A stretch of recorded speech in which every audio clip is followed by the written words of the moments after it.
भारत की तरफ से अभी 250 से ज़्यादा एमका को खरीदने का फैसला क्यों किया जा रहा है? नेवी की तरफ से अभी कॉम्पैक्ट ईमल सिस्टम को खरीदने का फैसला क्यों किया जा रहा है? और क्या सच में भारत का सुपर सुखोई एक स्टेल्थ हंटर बनने वाला है? आज की वीडियो में हम ऐसे ही कुछ इंटरेस्टिंग अपडेट्स के बारे में बात करने वाले हैं। नमस्कार दोस्तों, मेरा नाम है अंशुमन नायक और आप सभी का बहुत बहुत स्वागत है इंडियन डिफेंस न्यूज की डिफेंस टॉक सीरीज में। तो चलिए देर न करते हुए आज की वीडियो शुरू करते हैं।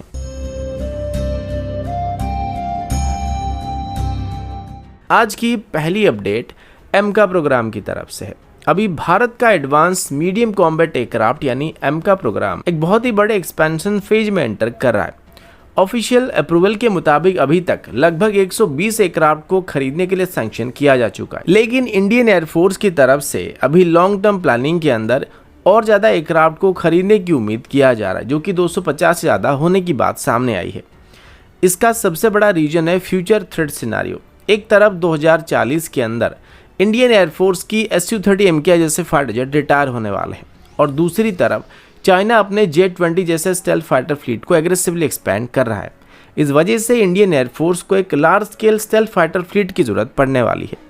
अब अगर स्ट्रक्चर की बात करें तो ये 250 एयरक्राफ्ट एक फेज्ड अप्रोच में इंडियन एयरफोर्स में शामिल किए जाने वाले हैं। सबसे पहले एमका मार्क 1 आने वाला है, जिसमें लगभग 40 एयरक्राफ्ट को खरीदने का प्लान किया गया है।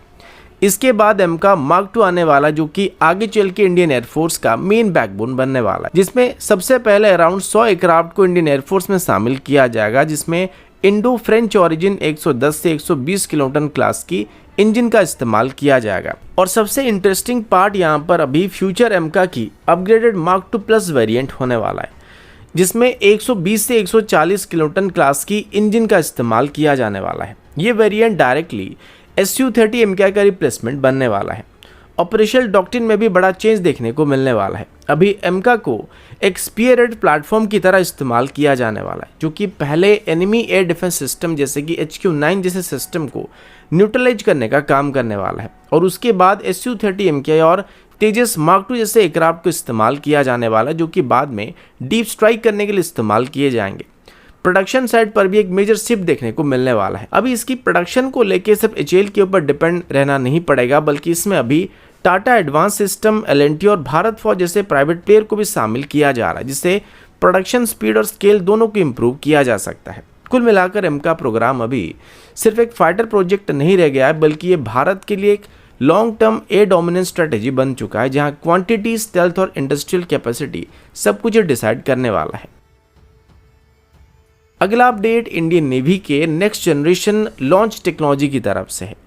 अभी इंडियन नेवी की तरफ से एक बहुत ही एडवांस कॉन्सेप्ट पर काम किया जा रहा है, जिसमें डिस्क 14 इनोवेशन चैलेंज के अंदर एक कॉम्पैक्ट इलेक्ट्रोमैग्नेटिक लॉन्च सिस्टम यानी ईमल सिस्टम को डेवलप करने का प्लान किया जा रहा है। सिंपल भाषा में बोले तो ये सिस्टम ट्रेडिशनल रॉकेट बूस्टर या न्यूमेटिक कैटापल्ट को रिप्लेस करने का काम करने वाला है। मतलब यूएवीज, लॉटरिंग मुनिशंस और अलग अलग मिशन पेलोड को डायरेक्टली शिप से लॉन्च करने के लिए इसका इस्तेमाल किया जाने वाला है।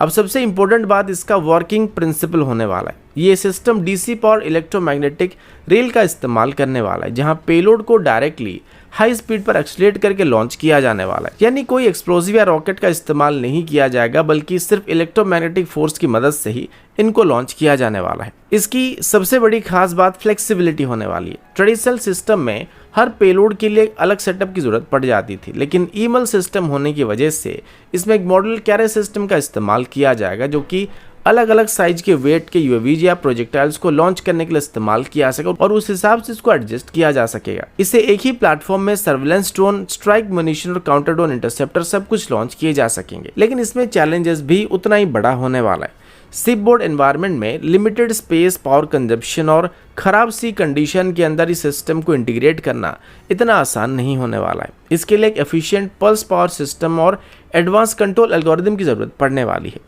सेफ्टी भी यहाँ पर एक क्रिटिकल फैक्टर बनने वाला है। हाई एनर्जी इलेक्ट्रोमैग्नेटिक सिस्टम होने की वजह से ओवरलोड, एक्सीडेंटल डिस्चार्ज और सिस्टम फेलियर को प्रिवेंट करने के लिए भी मल्टीपल सेफ्टी लेयर को ऐड करने की जरूरत पड़ने वाली है। कुल मिलाकर ये compact email system Indian navy के लिए एक फोर्स मल्टीप्लायर साबित हो सकता है, जहां स्पीड, फ्लेक्सिबिलिटी और कॉस्ट इफेक्टिवनेस के साथ नेवल वॉरफेयर का पूरा लॉन्च इकोसिस्टम नेक्स्ट लेवल पर पहुंचने की उम्मीद किया जा रहा है।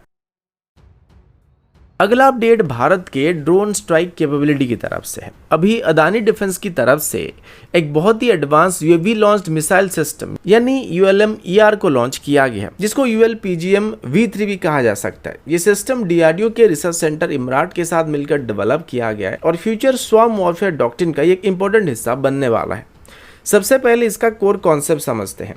ULM-ER एक light weight precision guided munition होने वाला है जिसका वेट लगभग 12.5 kg है और इससे एडवांस ड्रोन जैसे कि MR-20 से लॉन्च किया जा सकता है। इसकी सबसे बड़ी खास बात इसका 10 किलोमीटर का स्टैंड अप रेंज होने वाला है। अब बात करते हैं इसकी प्रोपल्सन सिस्टम की। इसमें dual thrust solid rocket motor का इस्तेमाल किया जा रहा है, जिससे ये सिर्फ लॉन्ग रेंज ही नहीं बल्कि शॉर्ट रेंज के अंदर भी बेहतर फ्लाइट कंट्रोल को मेंटेन कर सकता है। टर्मिनल फेज में भी इसका एनर्जी मैनेजमेंट बेहतर होने की वजह से मूविंग टारगेट को भी हिट करने की चांसेस काफ़ी बढ़ जाता है। गाइडेंस सिस्टम के तौर पर इसमें डुअल चैनल इमेजिंग इन्फिट सीकर का इस्तेमाल किया जा रहा है, साथ ही इसमें एक पैसिव लेजर होमिंग सिस्टम का भी इस्तेमाल किया जा रहा है। सिंपल भाषा में बोले तो ये एक ऑल वेदर कंडीशन में इस्तेमाल किए जाने वाला सिस्टम होने वाला है। अगर इसकी इवोल्यूशन की बात करें तो सबसे पहले डेवलप किया गया ULPGM-V1 जो कि सिर्फ 1.5 किलोमीटर से लेकर 2 किलोमीटर की रेंज के साथ बेसिक कैपेबिलिटी ऑफर कर रहा था। उसके बाद इसकी वर्जन 2 को डेवलप किया गया था जो 4 से लेकर 6 किलोमीटर के आसपास स्ट्राइक कर सकता था, लेकिन अभी ULM-ER को डेवलप किया जा रहा है जो कि इसका तीसरा वर्जन है जो कि डायरेक्टली 10 किलोमीटर के आसपास टारगेट को एंगेज करने में सक्षम होने वाला है, जिसमें रियल टाइम टारगेटिंग और रीटारगेटिंग कैपेबिलिटी भी मौजूद होने वाली है। ऑपरेशन लेवल पर इसका सबसे बड़ा इंपैक्ट स्वॉर्म वॉरफेयर में देखने को मिलने वाला है। स्ट्रेटेजिकली देखें तो ये सिस्टम लॉटरिंग मनीशन और हैवी एयर लॉन्च मिसाइल के बीच की गैप को फिल करने वाली है। लो कॉस्ट के साथ हाई प्रिसीशन देने वाला ये सिस्टम भारत के अनमेन्ड कॉम्बैट इकोसिस्टम का काफी स्ट्रॉन्ग पार्ट बनने वाला है। कुल मिलाकर ULM-ER एक ऐसा फोर्स मल्टीप्लायर होने वाला है जो कि छोटे ड्रोन्स को भी हाई इंपैक्ट स्ट्राइक प्लेटफॉर्म में कन्वर्ट कर सकता है और फ्यूचर बैटलफील्ड में इसका रोल भी बहुत ही क्रिटिकल होने वाला है। अगला update future air combat doctrine की तरफ से है। अभी जब चाइना अपने स्टेल्थ फाइटर जैसे कि J-20 और J-35 को डिप्लॉय कर रहा है तब एक कॉमन कॉन्सेप्ट सामने आ रहा है जिसे फर्स्ट लुक, फर्स्ट शूट और फर्स्ट किल कहा जा रहा है। मतलब जो सबसे पहले डिटेक्ट करेगा वही जीत जाएगा। फिलहाल इसमें भारत अभी काफ़ी पीछे चल रहा है और इस वजह से अभी भारत का सुपर सुकोई कॉन्सेप्ट अभी इस इक्वेशन को बैलेंस करने के लिए डेवलप किया जा रहा है। सबसे पहले पिलर की बात करें तो वो पावरफुल रडार सेंसिंग सिस्टम होने वाली है।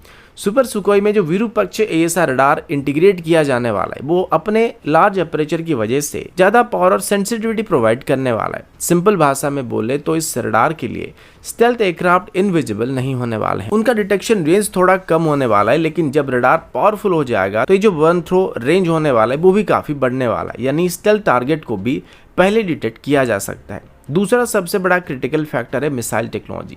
अभी सुपर सुकोई में जो मेन BVR मिसाइल होने वाला है वो अस्त्र मार्क 2 और अस्त्र मार्क 3 से मिसाइल होने वाला है, जिसमें अस्त्र मार्क 3 जैसे रैमजेट पावर मिसाइल का कॉन्सेप्ट गेम चेंजर होने की उम्मीद किया जा रहा है। ट्रेडिशनल मिसाइल बूस्ट के बाद एनर्जी को लूज करते रहते हैं, लेकिन रैमजेट मिसाइल होने की वजह से अस्त्र मार्क 3 अपनी स्पीड और एनर्जी को लास्ट फेज तक मेंटेन कर सकता है। इसका मतलब ये कि लॉन्ग रेंज पर भी टारगेट के पास एस्केप करने के चांस बहुत कम रहने वाले, यानी मिसाइल का नो एस्केप जोन काफी बड़ा होने वाला है। अब तीसरा और सबसे पावरफुल एलिमेंट है नेटवर्क सेंट्रिक वॉरफेयर। सुपर सुकोई सिर्फ एक फाइटर नहीं होने वाला है बल्कि एक शूटर नोड बनने वाला है। मतलब टारगेट डिटेक्ट करने के लिए सिर्फ एयरक्राफ्ट के रडार पर डिपेंड करने की जरूरत नहीं पड़ने वाली है, बल्कि एवेक्स, ग्राउंड रडार और दूसरे सेंसर से लिए गए डाटा का इस्तेमाल करके भी टारगेट के साथ एंगेज किया जा सकता है। और अस्त्र मार्क 3 हमको वो स्टैंड ऑफ रेंज को प्रोवाइड करने वाला है और इससे ऑफबोर्ड टारगेटिंग भी पॉसिबल हो जाएगा, जहां मिसाइल दूसरे प्लेटफॉर्म के डाटा का इस्तेमाल करके लॉन्च किया जा सकेगा।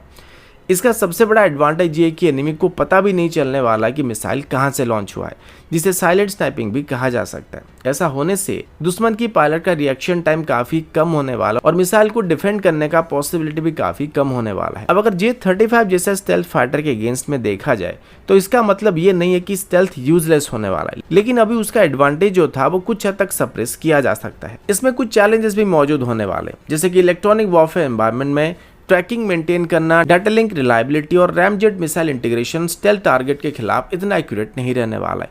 अगर नेटवर्क डिसरप्ट हो जाता है तो पूरा सिस्टम वहां पे अपने इफेक्टिवनेस को खो सकता है। कुल मिलाकर फ्यूचर एयर कॉम्बैट सिर्फ एक स्टेल्थ पर डिपेंड नहीं करने वाला है, बल्कि रडार पावर, मिसाइल काइनेमेटिक्स और नेटवर्क इंटीग्रेशन का कॉम्बिनेशन ही जीत का फैसला करने वाला है। तो दोस्तों अभी के लिए इतना ही, मिलता हूँ आपसे अगले वीडियो में, तब तक के लिए जय हिंद, वंदे मातरम।